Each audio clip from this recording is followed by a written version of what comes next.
Time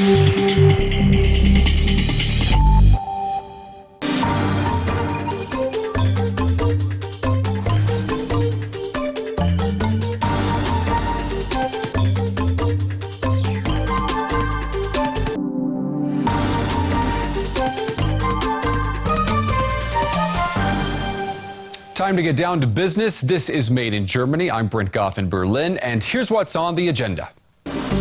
Skis, but little snow, how the winter sporting goods industry is adapting to the warmer climate. Chat me up, the booming business of internet social networking sites. And a popular different fizz on the beverage market, how a German brand is quenching more and more thirsts. Well, it is high season here in Europe for skiers, but you'll have to go very high if you want to enjoy a thick layer of the white stuff. These days, there are fewer heavy snowfalls, and the slopes are covered more and more with artificial snow. Well, in cooperation with the Handelsblatt, we take a look at the challenges that climate change is presenting to the winter sporting goods industry. Now, it is harder to make money selling skis, boots, and ski outfits. So what to do? Rethink and restock. It's 2 degrees Celsius below zero with fresh snow and a perfect piste. And the perfect chance to hone those skiing skills. Not on a mountainside, but on an indoor slope. It's becoming difficult to find good skiing conditions in Germany. Snow is restricted to high altitudes, and if you live far away and want to ski, the only option is an artificial piste. Yes, it's great. We didn't have much of a winter, but this is something different. The climate's warming up and we have to go higher to find snow. It's completely absurd. I did this during the summer. I was wearing shorts. Crazy, huh? But fun.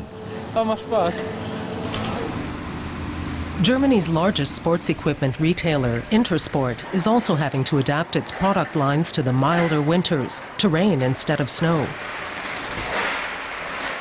The company is having problems selling jackets, trousers, and shoes designed for winter sports. Many Germans are reluctant to spend money on such items. After all, there's barely any snow in the lowlands. Turnover on winter sports products dropped by 20% in recent years. The boss has had to put on his thinking cap. His solution, all-weather clothing. Mr. Jost, you've come up with a slogan, from winter sport to weather sport. What does that mean exactly? That's simple. We don't really have a proper winter anywhere anymore. Winter has downsized. But you've always got weather conditions to contend with. Damp weather, dry, cold. So we're trying to design products that we can sell everywhere throughout the year. Designers are having to rethink the fundamentals. Ski gear is usually brightly colored, for example. But sales of such items are sluggish. Customers now want jackets suited to everyday use.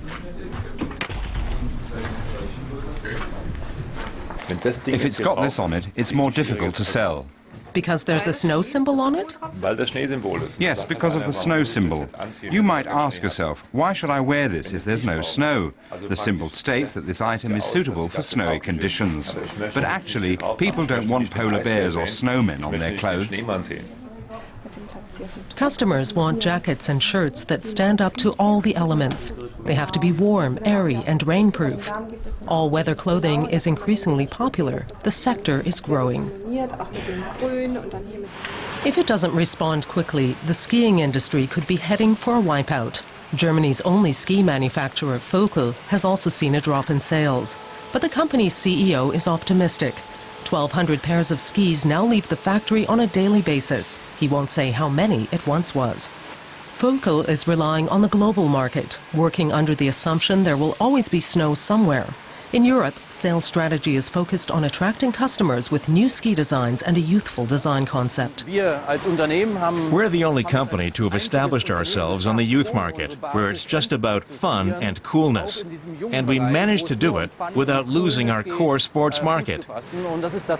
Even in 2007, when a bad winter lopped 2 figures off sales numbers across the entire sector, we've seen a growth in turnover in the youth segment. And it's still heading up. But trendy design only goes so far. At Focal's Research and Development Department, the boss is trying to attract new customers with technically superior skis. For example, this €1,000 model has a kind of gear switching system to help it adapt to various types of snow. We can change the ski's potential, mainly in terms of its rigidity.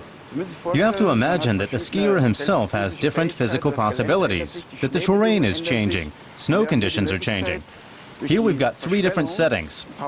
Just like a car's undercarriage, you can set it to a steady pace, something a bit faster, or racing speed. As the prospect of snow in winter grows ever more remote, more and more people will be looking for high-tech skis suited to any type of piste, even one that's indoors. Outside, it's a balmy 10 degrees Celsius.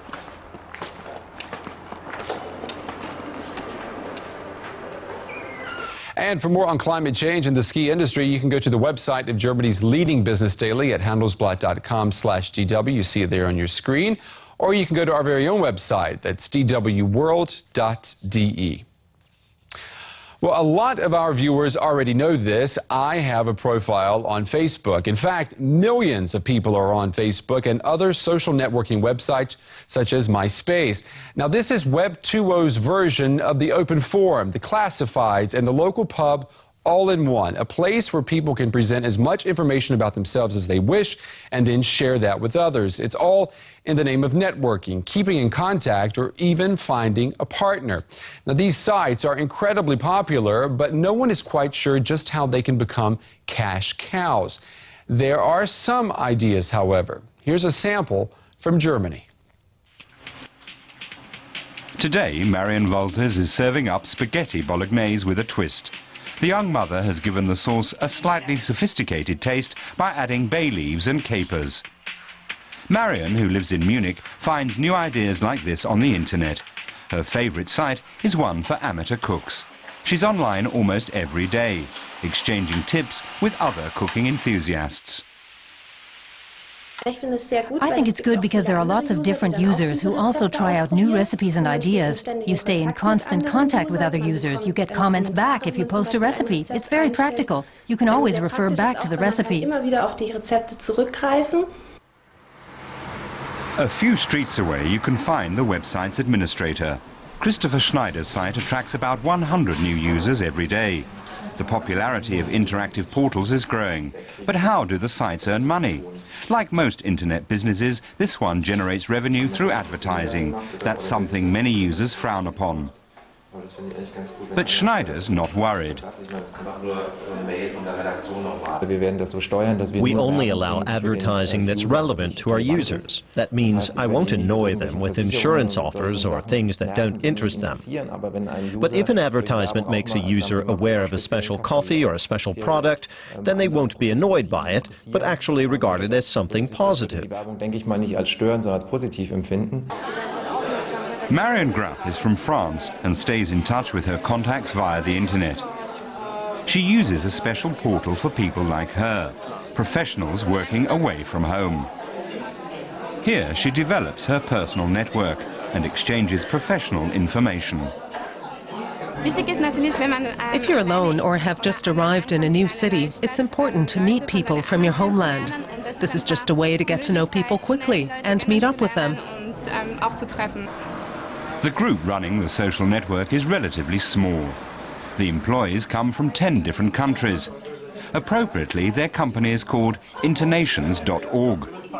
This afternoon, they've met to tell the others a little more about where they come from. This young man comes from Faisalabad in Pakistan. The site for expatriates was created in Germany. The company doesn't earn any money yet. But the firm's director, Malta Zek, hopes to change that. Starting this summer, he wants to introduce a membership fee of €5 a month. The premium membership package grants users continued access to the full range of functions. We've added some new ones like a housing market, a job market, and other useful pieces of information, such as what kind of visa do I need for Afghanistan, or which vaccinations should I have. It's all accessible here. This internet company aims to appeal to web users. It's called werkenwen.de, which means who knows who. Based in Cologne, the portal already has more than 1.5 million users. The staff here consist largely of students and interns. The company's two bosses are fresh out of university. Their site creates a space for all kinds of exchanges. Anyone can join. People come here looking for friendship or even professional contacts. The advertising on their site doesn't generate much revenue yet, but they aren't worried. At the moment, building up our user base is our priority, not increasing sales. And why is that? That's because we've found an investor. So building up the community, reaching as many people as possible, is our main goal.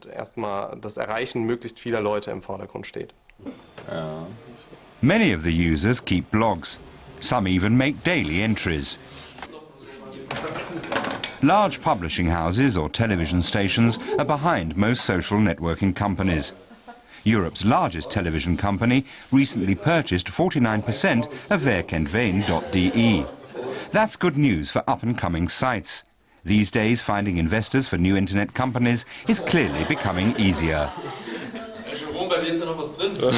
And out of the virtual world, back here to reality. And I'm joined by Bernhard Jünemann. He's an equities market expert and a regular here on Made in Germany. Mr. Jünemann, it's good to see you. Got a question for you. Do you have a profile on one of these networking sites?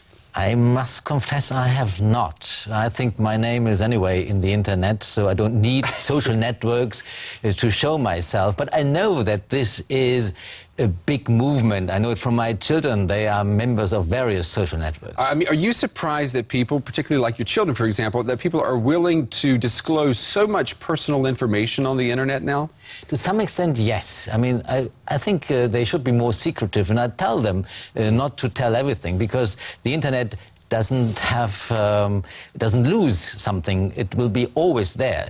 So probably it is better to have some restraint. But on the other hand, you know, all these contacts without worrying about space is something fascinating. Yeah, indeed it is. Let's look at the numbers here. We've got a chart we want to show you. MySpace in the U.S. boasts 180 million users, 370 million euros in sales last year. Facebook has 63 million users with 100 million euros in sales. That's about 2 euros per user in revenue. We're not talking about bombastic numbers here, but the potential is enormous. Would you agree?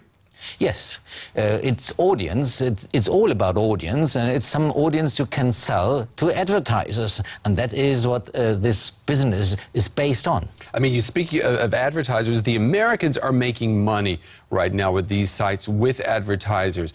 That's not the case necessarily here in Europe, particularly here in Germany. It seems that the Germans are more allergic to internet sites with advertisements. Is that a hurdle? It is a hurdle at the short time, definitely, and the social networks having problems with that, having changed their regulations and allowing advertisements now, and arguing that you get special sort of advertisements which much better than this broad advertisement.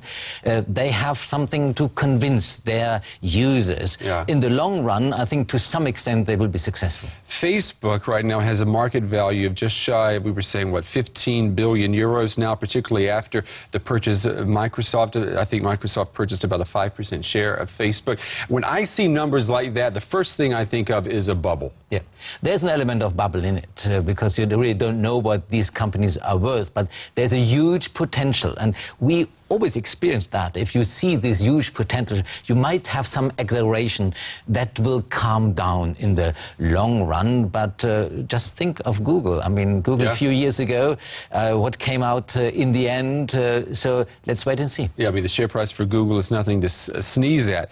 Final question for you, Mr. Jünemann. Smaller platforms, do they have room to survive here? If they really can fulfill special needs and don't have high costs, probably they can survive, but it won't be the big business. Yeah, we'll have to see indeed where the money will be, particularly if Facebook goes public next year like we were talking about. Mr. Jünemann, as always, thank you very much. Well, now to a business whose future is anything but promising. Germany's state banks dedicated to small and medium-sized businesses and the middle class are in a crisis. Investments tied to the U.S. subprime mortgage market have brought several of the institutions to the brink of bankruptcy. 3 major banks, one in Western, Eastern, and Southern Germany, have posted billions of euros in write-downs, and the taxpayer has been left to bail the banks out. Well, should the state be in the business of running banks? Is Germany's state bank system in need of an overhaul? Well, we asked 2 finance experts to face off and lay out their arguments for and against. State banks, speculating at the taxpayer's expense?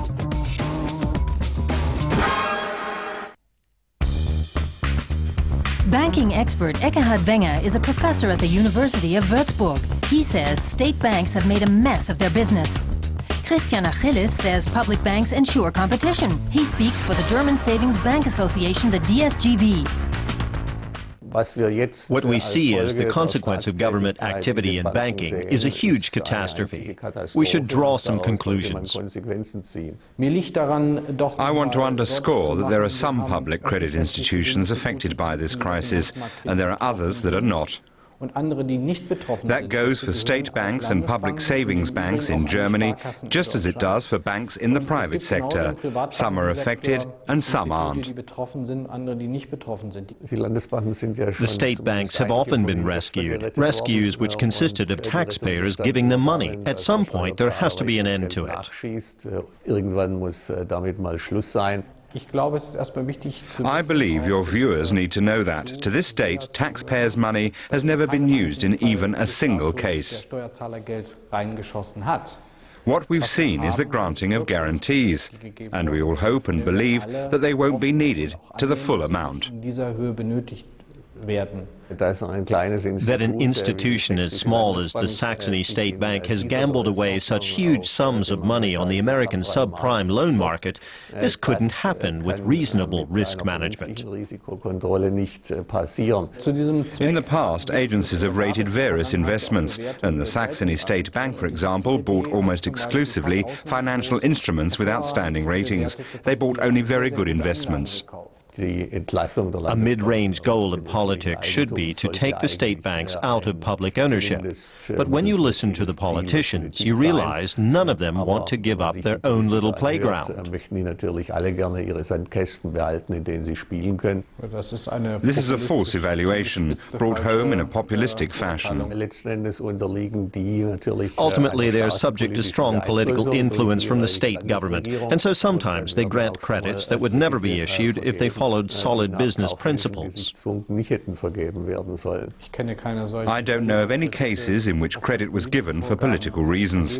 Public credit institutions act on the market in the same way private ones do. It's obvious they entered markets they knew nothing about, markets that have absolutely nothing to do with the tasks for which state banks were created. And it's in these markets that the billions have evaporated. At the moment, we have 7 state bank companies in Germany. From the standpoint of the Public Savings Bank, that's too many. We can imagine a much lower number. But we also have to consider the business location interests of the federal states, which are shareholders in the state banks. And so the process of finding consolidation is not simple at all.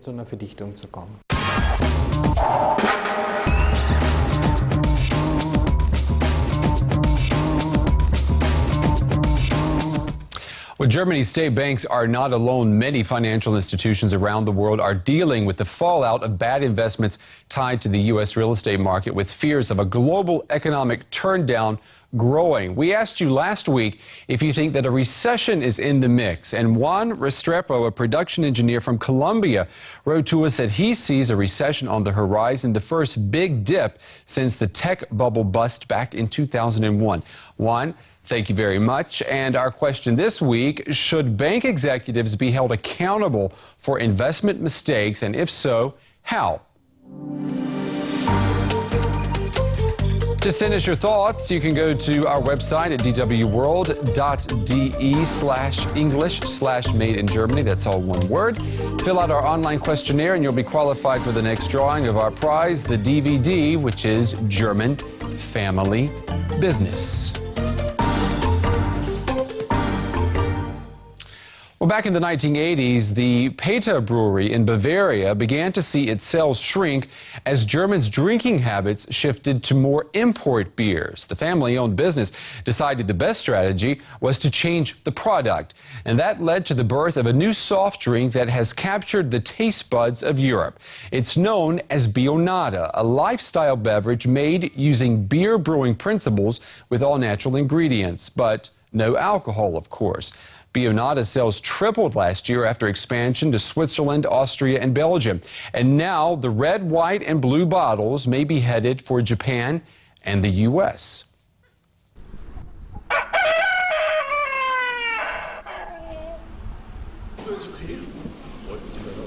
The Kowalski brothers receive a warm welcome upon arrival at this farm. After all, they've helped secure its future. The two want to invest in their home region, the Rhön River Biosphere Preserve in the middle of Germany. The farmer here shows the brothers how the elderberry bushes are growing. The field is small, but if business with the Kowalskis continues as it has, then the farmer will be doing a lot more planting. 2 years ago, I came to the Biosphere Preserve and suggested that we plant elderberries here. The response was pretty much to laugh at us and ask whether it was worth the trouble of planting just 3 bushes per year.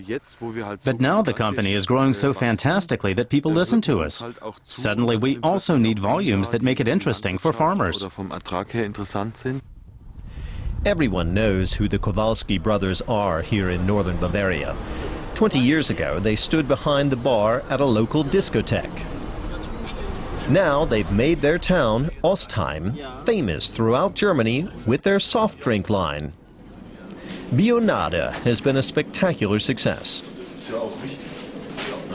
One of the flavors they offer is elderberry. The brothers' office is now much too small. They've had to hire a lot of new personnel to meet the huge demand. Bionade is shipped from here to pretty much every corner of the country. The brothers have divvied up the jobs. While Stefan Kowalski oversees production, Peter Kowalski is out on the road taking care of distribution. Last year, he was showered with prizes from the world of business, including Manager of the Year for Organic Products and Entrepreneur of the Year for Mid-sized Businesses. In here, Bionade means a lot of very hard work. It's nice work, but it's an endless amount of work. Out there, Bionade is a shining star in the galaxy of soft drinks. And it's hard to marry the two worlds. So that's why I'm really glad that Stefan can now come along sometimes. That's possible because we finally have a production manager who can take care of the whole technical side of things. Peter Kowalski's brother Stefan has been continuously expanding the production facilities in recent years, buying and renting new bottling machines. But he still has trouble keeping up with demand. In 2003, this plant shipped 3 million bottles. By 2007, that number had increased to 250 million, even though the brothers initially did without any advertising at all. Bionade was originally aimed at trendy niche markets in Hamburg and Berlin. Interest in Bionade is rising around the world, meaning the Kowalskis have to keep opening up new sales offices. So far, only 5% of their product is shipped abroad. But demand is taking off, particularly in Europe. We do the same thing abroad that we do in Germany. We find the right partner first, one who can develop and grow, maybe one who's already big. Then we find the right locations where our product fits, and then we just get down to work. What's special about Bionade is that it uses no artificial flavors. It's brewed the same way as beer, but it contains no alcohol. The Kowalski brothers come from a long line of brewers who used to make Rhön Pils beer. But when sales of that dropped off, the Kowalskis began experimenting. Can you drink this stuff? No, it's too hot right now. It's around 70 degrees Celsius. That's the lautering, or purification temperature. Basically, this is a sugar solution, about 12% sugar. It doesn't look spectacular. It looks like beer, or Bionade. And this is what Bionade comes from. By the time it gets bottled, Bionade is only 4.5% sugar. But above all, stressed the Kowalskis, it's organic. This year, the company plans to start selling the drink in the United States, Japan, and Australia. And I hear they may even be offering it in cranberry flavor. Well, that does it for this edition of Made in Germany. I'm Brent Goff in Berlin. We'll see you next week.